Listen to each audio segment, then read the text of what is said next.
Day 1 of sharing a book from my shelf and a memory of my own as the oldest child of Jill and Michael Butt. Content warning for language. In December of 2017, I was living in Salt Lake County, Utah, and the Butt family resided in Orem.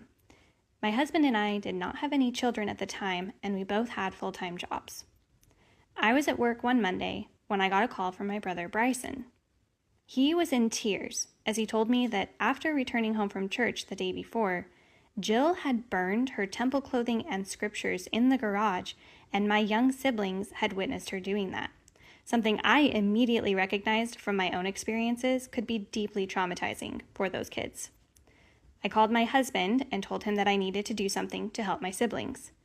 We both took the rest of the day off, and I called Michael to let him know I would be picking up my youngest siblings to take them to my house, where I could offer them a safe place and allow Jill to get a break while she processed her feelings. Michael told me that wouldn't go over well with Jill, but I was determined to protect my siblings the way I wished someone had protected me.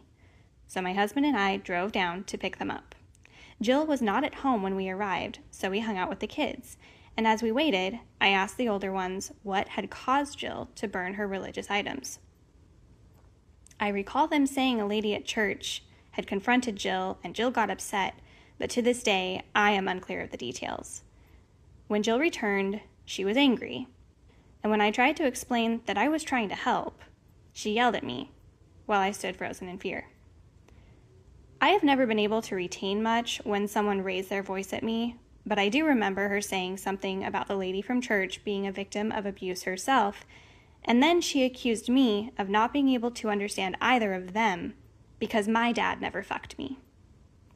As I gathered up the kids and got ready to leave, she said, "Have fun playing mommy." I still remember how smug she looked when she said that.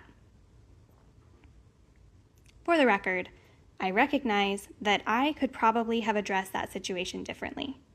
But at the time, I couldn't think of anyone who I could trust to adequately take care of my siblings.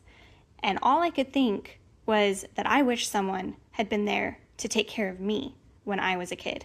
So I was going to be that someone. I am a parent now, and my own parents have never had contact with my child. If I were feeling petty, I would end this video with, "Have fun playing Grandma Jill." But I'm not. So I'll just say that I do not regret trying to protect my siblings.